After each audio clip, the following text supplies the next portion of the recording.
اللہ الرحمن الرحیم ربی اشرح لی صدری ویسر لی امری واحلل عقدۃ من لسانی یفقهوا قولی ربی زدنی علما اللہم فقہنی فی الدین نحمدہ و نصلی علی رسولہ الکریم اما بعد فاعوذ باللہ من الشیطان الرجیم۔ سورہ قیامہ ہے جی، آج اس کی ہم ڈیٹیل کر لیتے ہیں۔ تو پہلی آیت ہے لا اقسم بیوم القیامہ، یعنی اللہ تعالیٰ قسم کھاتے ہیں قیامت کے دن کی۔ قیامہ قیام سے ہے، قیام کا مطلب ہوتا ہے کھڑے ہونا، جو ہم نماز میں بھی کھڑے ہوتے ہیں، تو اس کا مطلب یہی ہے کہ آپ کیونکہ قیامت کے دن بھی لوگ کتنا عرصہ کھڑے رہیں گے، تو اس لیے اس کو یوم قیامہ بھی کہا جاتا ہے۔ اور اللہ تعالیٰ نے کہا کہ اس کی قسم کھاتا ہوں، یعنی کہ جب اللہ تعالیٰ کہہ دیتا ہے اس کی قسم کھاتا ہوں، یعنی وہ چیز برحق ہے اور ہو کے رہنی ہے۔ آیت نمبر 2 پہ چلیں، اور نفس لوامہ کی کہ سب لوگ اٹھا کر کھڑے کیے جائیں گے، یعنی اللہ تعالیٰ یہ کہہ رہے ہیں قسم کھاتا ہوں نفس لوامہ کی۔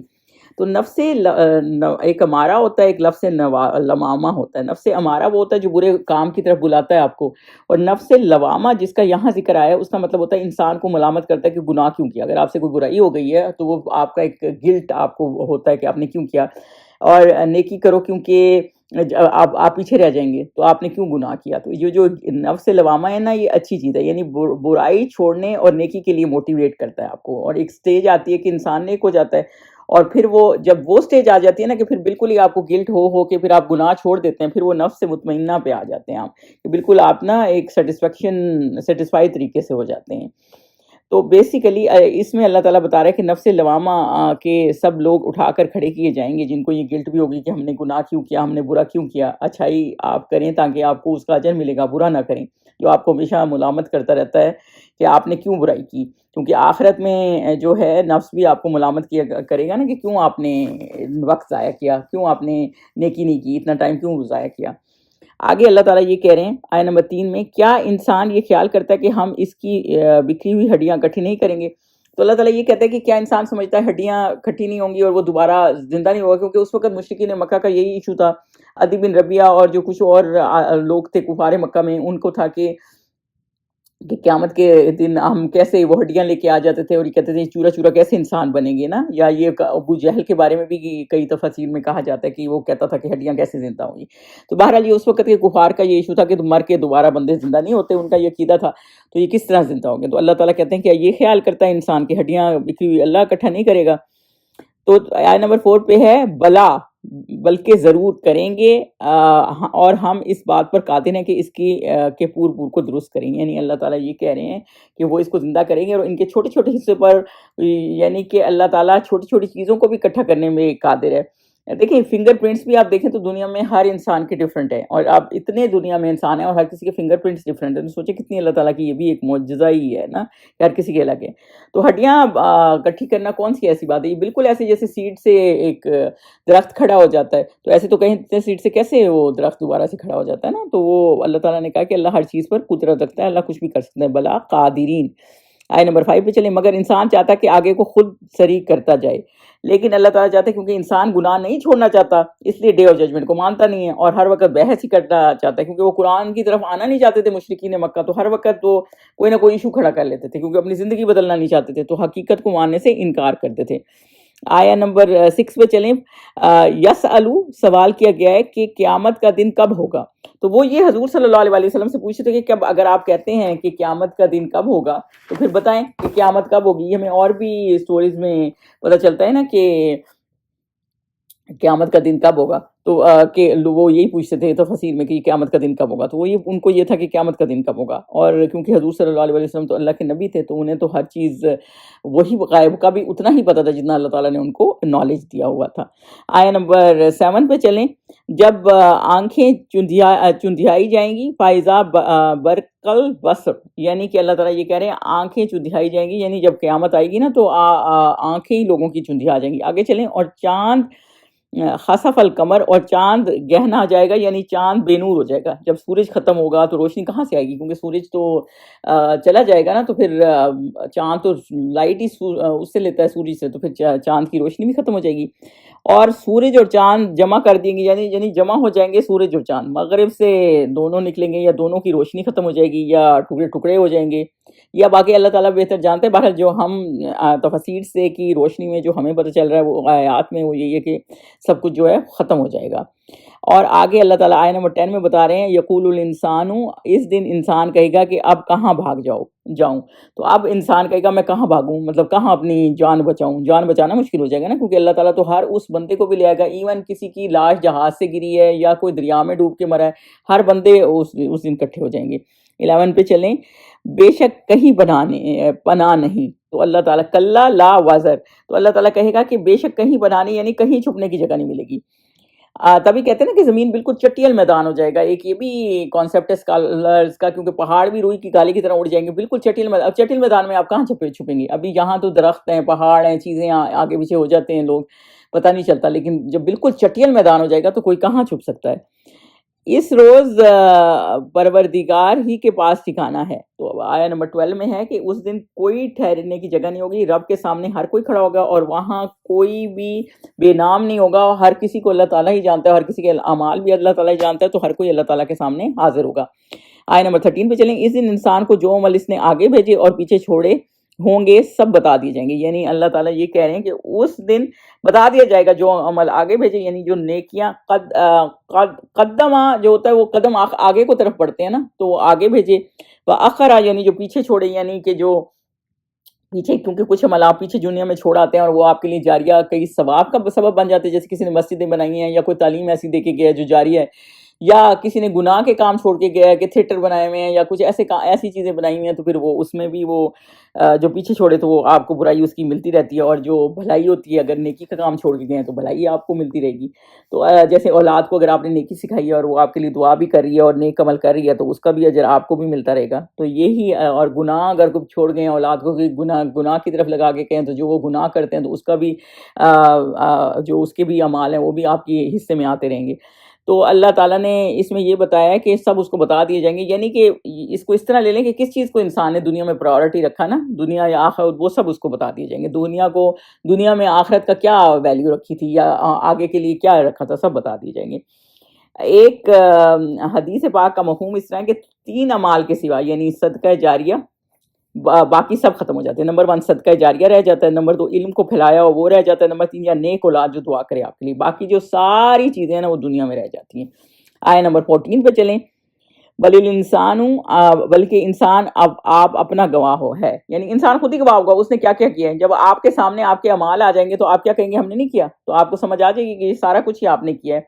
خود کے لیے خود ہی کافی ہے. آپ کو خود ہی پتہ لگ جائے گا کہ آپ اللہ تعالیٰ نے ایک چیز نوٹ کی ہوئی ہے اور یہ آپ نے ہی کیا ہوا ہے. آیا نمبر 15 پہ چلیں. اگرچہ عذر و معذرت کرتا رہے، یعنی کہ چاہے کہتے رہے، کوئی ایکسکیوز بہانے کرتا رہے کہ نماز نہیں پڑھی تھی کیونکہ یہ نہیں تھا، تھکے ہوئے تھے، بیمار تھے، یہ تھے، کوئی بھی معذرت قبول نہیں ہوگی. کیونکہ اللہ تعالیٰ اس وقت بھی، وہ کہتے ہیں نا اللہ تعالیٰ نیتوں کا حال جانتا ہے. تو پتہ ہوتا ہے اللہ تعالیٰ کو کوئی کیوں سو کے نہیں اٹھا، یا کسی کا کیا معاملہ تھا اور کس نے کتنا کیوں فالو نہیں کیا اور وہ کر سکتا تھا. تو اس لیے اللہ تعالیٰ نے کہا کہ کچھ بھی پردے میں نہیں ہوگا، ہر چیز سامنے ہوگی اور کوئی معذرت، کوئی ایکسکیوز اس دن قبول نہیں ہوگا. جیسے آج ہم بہانے کر دیتے ہیں، وہ یہ وجہ تھی ہم نہیں آ سکے، یا یہ وجہ تھی ہم یہ کام نہیں کر سکے، اس دن کوئی معذرت آپ نہیں کر سکیں گے. جیسے تبوک کے موقع پہ حضور صلی اللہ علیہ وسلم کو کیسے منافقین معذرتیں دے رہے تھے کہ ہمارا یہ مسئلہ ہے، ہمارا وہ مسئلہ ہے. لیکن ان دنیا میں تو بندہ 1000 عذر دے دیتا ہے، لیکن اللہ کے پاس کوئی ایسے ناجائز عذر، کوئی چیز نہیں چلے گی، کوئی عذر نہیں چلے گا. آیا نمبر 16 پہ چلیں. اور پھر اب حضور صلی اللہ علیہ وسلم سے کہا جا رہا ہے وہی کے پڑھنے کے لیے اپنی زبان نہ چلایا کریں کہ اس کو جلد یاد کر لو. اچھا، اب یہ معاملہ ہے کہ حضور صلی اللہ علیہ وسلم سے کہا جا رہا ہے کہ آپ جب وحی اترتی ہے تو حضور صلی اللہ علیہ وسلم کے پاس، کیونکہ حضرت جبرائیل لے آتے تھے، تو شوق میں حضور صلی اللہ علیہ وسلم ان کے ساتھ ہی پڑھنا شروع ہو جاتے تھے. انہیں تھا کہ کوئی چیز رہ نہ جائے نا، تو ساتھ ہی پڑھتے کہ میں بھول نہ جاؤں. تو اللہ تعالیٰ کہہ رہے ہیں کہ آپ اس لسان کا ہے نا، مطلب ان کے ساتھ جلدی جلدی کرنے کی کوشش نہ کریں. کیوں؟ کیونکہ آیا نمبر 17 پہ چلیں. اس کا جمع کرنا اور پڑھانا ہمارے ذمہ، یعنی اس کا یاد رہنا ہمارے اوپر ہے، اور ہمارے اللہ تعالیٰ ہی ہے جو اس کو آپ کو یاد رکھے گا، اور اس کو کتاب کی فارم دینا تاکہ یہ رہ جائے رہتی دنیا تک، تو وہ اللہ کا ہی کام ہے. مطلب آپ بعض دفعہ ایسا ہوتا ہے جیسے سوچیں کچھ آیتیں نسخ ہو گئی تھی نا، تو حضور صلی اللہ علیہ وسلم ایک دفعہ باہر آئے حضور صلی اللہ علیہ وسلم، حضرت عمر کو ایک آیت یاد نہیں آ رہی تھی، تو انہوں نے حضرت ابوبکر سے پوچھا، انہیں بھی یاد نہیں آ رہی تھی. انہوں نے حضور صلی اللہ علیہ وسلم سے پوچھا تو انہیں بھی یاد نہیں آ رہی تھی، اور انہوں نے کیا کہا کہ اللہ تعالیٰ نے اس کو نسخ کر دی، ختم کر دیتا نا تو اللہ ذہنوں سے بھلا دیتا ہے. یعنی آپ کی یاد کی ہوئی چیز بھی آپ کو بھول جاتی ہے. تو یہ اللہ کا ذمہ ہے کہ آپ کو یاد رہے اور آپ اس کو سیو کرنا یہ اللہ کے ذمہ ہے، تو آپ کو جلدی کرنے کی ضرورت نہیں ہے۔ اور حضور صلی اللہ علیہ وسلم کو شوق میں تھا کہ کہیں ایسا نہ ہو کہ کوئی چیز رہ جائے، کوئی پوائنٹ، ظاہر سی بات ہے وہ انسان تھے تو وہ اس حساب سے دیکھ رہے تھے۔ آیت نمبر 18 پہ چلیں، جب ہم وحی پڑھا کریں تو تم اس کو سنا کرو اور پھر اسی طرح پڑھا کرو۔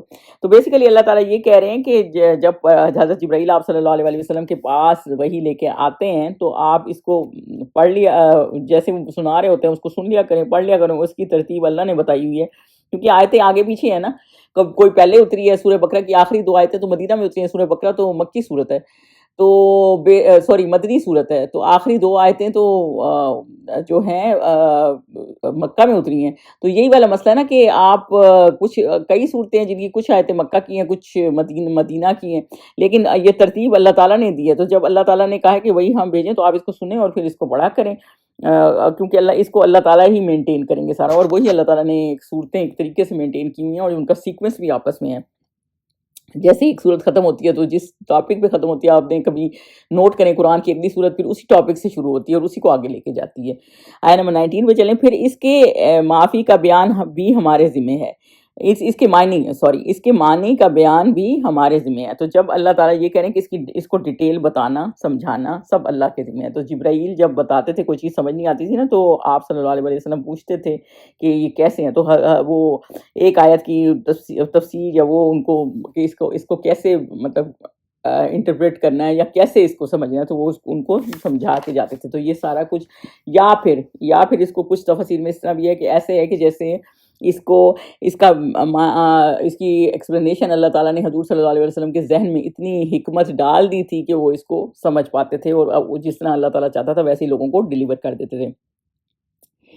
تو یہی والا مسئلہ نا کہ قرآن کو سمجھنا اور صحیح اسکالر سے سمجھنا چاہیے تاکہ آپ کو صحیح کانسیپٹ ملے، اور علم میں حاصل کرنے میں کبھی جلد بازی نہیں کرنی چاہیے، کیونکہ تعلیم حاصل کو ٹھہر کے کریں، وہ جو لوگ جلدی جلدی کورس کرتے ہیں نا ان کو کچھ سمجھ نہیں آتی، جو ویسے بھی کئی لوگ 1 سال کا دورہ قرآن بھی کر رہے ہوتے ہیں، اٹس ناٹ بیڈ کہ رویین کے لیے تو وہ بہت اچھا ہے، لیکن اگر آپ سمجھنا صحیح طریقے سے چاہتے ہیں نا تو ٹھہر کے کریں، اور اس سے کوئی فرق نہیں پڑتا آپ کو 4 سال لگیں یا 8 سال لگیں، لیکن آپ اگر آرام سے کریں گے نا تو آپ کو سمجھ بہتر آئے گی۔ جب آپ کو قرآن کی سمجھ بہتر آئے گی نا تو پھر آپ کو آپ کی حکمت بڑھے گی، آپ کا علم بڑھے گا، تو وہ پھر آپ کے ساتھ علم رہ بھی جاتا ہے۔ اس لیے نا علم کو سمجھنے میں جلدی نہیں کرنی چاہیے، ٹھہر کے سمجھیں، کوالٹی کو پہ دیکھیں، کوانٹٹی پہ نہ دیکھیں کہ میں نے جلدی ختم کرنا ہے۔ آپ یہ دیکھیں کہ آپ نے ختم کرنا ہے لیکن اس کو اچھی طرح سے سمجھ کے کرنا ہے۔ جب اچھی طرح سے سمجھ کے کریں گے نا تو پھر وہ آپ کی زندگی میں بھی وہ شامل ہو جائے گا، ورنہ آپ نے بس اوپر سے کیا ہوگا تو آپ کو سمجھ بھی نہیں آئے گی کہ اس پہ عمل کس طرح کرنا ہے۔ آیت نمبر 19 پہ چلیں، پھر اس کے معنی کا بیان بھی ہمارے ذمہ ہے۔ اچھا اللہ تعالیٰ کہہ رہے ہیں کہ اس کو بھی اللہ تعالیٰ کے ہی ذمہ ہے اس کو سمجھانا، کیونکہ ہدایت دینا بھی اللہ کے ہی ذمہ ہے نا۔ آیت نمبر 20 پہ چلیں، کلا مگر لوگوں تم دنیا کو دوست رکھتے ہو، کیوں جو اللہ تعالیٰ یہ کہہ رہے ہیں جلدی کرتے ہیں اس لیے کہ وہ دنیا کو لوگ دوست رکھتے ہیں، آخرت کو بھلایا ہوا ہے، انہیں ہوتا ہے کہ جلدی یہ کام کر لیں، انہیں یہ نہیں ہوتا کہ ہم جلدی سے آرام سے سمجھیں تاکہ ہم اس کو اپنی زندگی میں بھی لے آئیں۔ صحابی تو کیا کرتے تھے، ایک آیت اترتی تھی پوری طرح اس کو یاد کرتے تھے، اس پہ عمل کرتے تھے، پھر آ کے اگلی سمجھتے تھے، تو مطلب ان کو ایک طریقے سے چلتے تھے، اس طرح نہیں کرتے تھے کہ جلدی سارا کر لیں اور پیچھے والی رہ جائیں، آگے بڑھتے رہیں۔ ہر چیز کو نا، کیونکہ قرآن تربیت کے لیے آیا ہے، عمل کے لیے آیا ہے، تو پھر اگر آپ آرام سے کریں گے تو پھر آپ بہتر طریقے سے سمجھ سکیں گے۔ اور آیت نمبر 21 پہ کیا، اور آخرت کو ترقی دیتے ہو، یعنی اللہ تعالیٰ یہ کہہ رہے ہیں کہ تم دنیا کو دوست رکھتے ہو اور آخرت کو بھلا دیتے ہو، یعنی کہ تمہیں دنیا میں زیادہ ٹائم گزارنا پسند ہے اور قرآن کے ساتھ وقت گزارنا کم پسند ہے، کیونکہ قرآن آپ کو آخرت کی طرف بلاتا ہے، نیکی کی طرف بلاتا ہے۔ آیت نمبر 22 پہ چلیں، اس روز بہت سے منہ رونق دار ہوں گے، اللہ تعالیٰ یہ کہہ رہے ہیں جب قیامت کا دن آئے گا تو اس روز بہت سے لوگ جو ہیں جن کے چہرے ہیں وہ تر و تازہ ہوں گے، کیونکہ وہ اللہ تعالیٰ کی قرآن کی تلاوت بھی کرتے تھے، اور دوسرا یہ بھی کہہ سکتے ہیں کہ وہ آخرت کو یاد رکھتے تھے اور نیکی کا کام کیا کرتے تھے۔ آیت 23 پہ چلیں، اور اپنے پروردگار کے محو دیدار ہوں گے، یعنی کہ اللہ تعالیٰ یہ کہہ رہے ہیں کہ رب کی طرف دیکھ رہے ہوں گے تاکہ، اور جب رب کا دیدار ہوگا تو پھر ان کے چہرے یا تو پھر ایسے کہ چہرے تر و تازہ ہو جائیں گے، یا وہ خوشی ہوگی ان کو کہ ہمیں رب کا دیدار ہونا ہے، یا اس چیز کی خوشی ہوگی۔ تو یعنی جو نیک بندے ہیں نا تو وہ قیامت کے دن وہ لوگ فریش اور تر و تازہ ہوں گے، جو بد ہوں گے جنہوں نے آگے کچھ بھیجا نہیں ہوگا فکر مند وہ زیادہ ہوں گے۔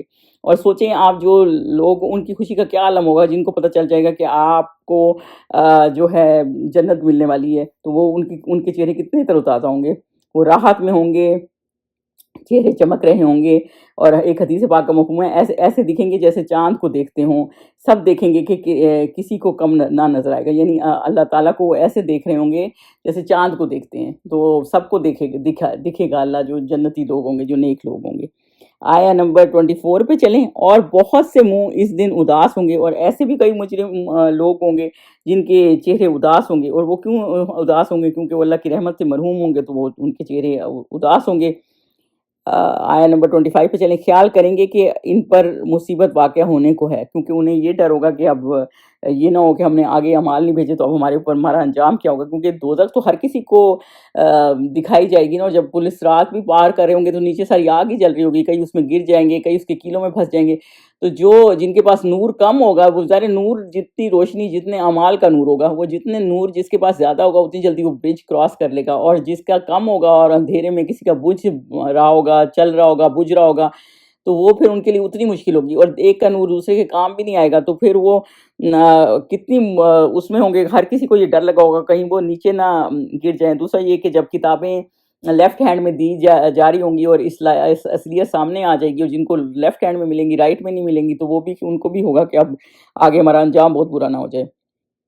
آیا نمبر 26 پہ چلیں، دیکھو جان گلے تک پہنچ جائے گی، اتنے وہ پریشان ہو جائیں گے کہ ہمیشہ، کیونکہ ظاہر سی بات ہے ہر کسی نے ہمیشہ دنیا میں رہنا نہیں ہے، اور جب آپ کا انجام سامنے آ جائے گا تو پھر ہلاک کو پہنچ جائے گی نا، جان ہلاک کو پہنچ جانے کا مطلب یہ کہ جیسے بالکل ہاتھ پیر پھول نہیں جاتے، جیسے موت آگے ہو اور کوئی اس کو مصیبت آگے اور کوئی ٹل نہ سکے، تو پھر ایسی مصیبت، کیونکہ ذرا قیامت کا دن تو پھر آپ کوئی ٹال نہیں سکتے نا، آپ کہیں چھپ سکتے ہیں، تو پھر وہ کہاں، پھر آپ کی جان تو گلے میں آئی ہوئی ہوگی نا کہ اب پھنسے کہ اب گرے۔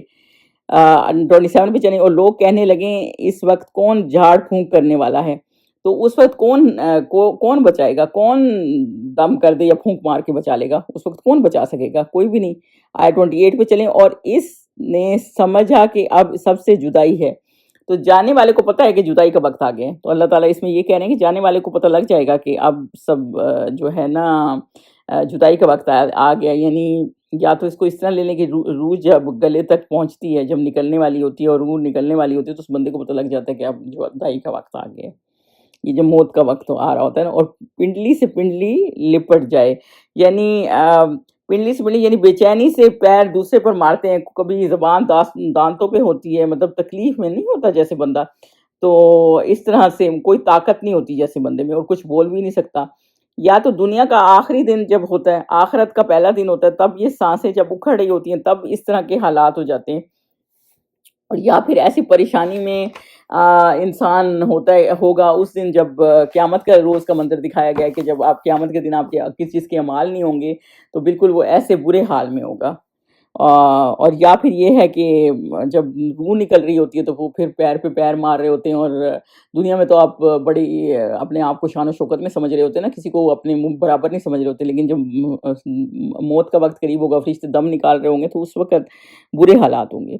آئے نمبر 30 پہ چلیں، اس دن تجھ کو اپنے پروردگار کی طرف چلنا ہے، تو اس دن رب کی طرف روانی کا دن ہے، یعنی اب کہاں بھاگیں گے، جب موت کا وقت آئے گا تو پھر آپ کا گلے میں سانس جب اٹکی ہوگی، پیر پہ پیر مار رہے ہوں گے، تو پھر اس دن آپ کا وقت جو ہے اپنے پروردگار کے وقت چلنے کا ہے، پھر آپ کو 1 منٹ بھی نہیں ملے گا دنیا میں رہنے کے لیے۔ 31 پہ چلیں، تو اس اندیش نے نہ تو کلام اللہ کی تصدیق کی، نہ نماز پڑھی، یعنی اللہ تعالیٰ کہہ رہے ہیں نہ اس نے تصدیق بھی کی، یعنی کہ نہ توحید کا معاملہ کیا، نہ اس نے نماز پڑھی، یعنی نہ اللہ کی طرف جھکا۔ تو یہ کچھ لوگ کہتے ہیں کہ یہ آیت جو ہے ابو جہل کے بارے میں، کیونکہ وہ حضور صلی اللہ علیہ وسلم اس کے سامنے تھے، میسج بھی دے رہے تھے، لیکن نہ اس نے اس چیز کی تصدیق کی توحید کی، نہ اس نے ایک دن بھی جھکا اللہ کے سامنے سجدہ کیا۔ 32 پہ چلیں، بلکہ جھٹلایا اور منہ پھیر لیا، بلکہ کیا کیا؟ ابو جہل کے بارے میں بھی اگر کہیں یا کسی بھی کفار کے بارے میں، تو اس نے جھٹلایا اللہ تعالیٰ کی آیات کو اور منہ پھیر لیا۔ 33 پہ پھر اپنے گھر والوں کے پاس اکڑتا ہوا چل دیا، یعنی گھر والوں کی طرف اکڑتا ہو گیا کا مطلب یہ ہے کہ کوئی پرواہ نہ کی اس کی، اور اپنے اکڑ میں ہی رہا، جیسے تھا ویسے ہی رہا، کچھ چینج نہیں آئی اس میں۔ 34 میں افسوس ہے کہ تجھ پر پھر افسوس ہے، تو اب کہا جا رہا ہے کہ افسوس ہے تم پر، یعنی تباہی ہے تم پر۔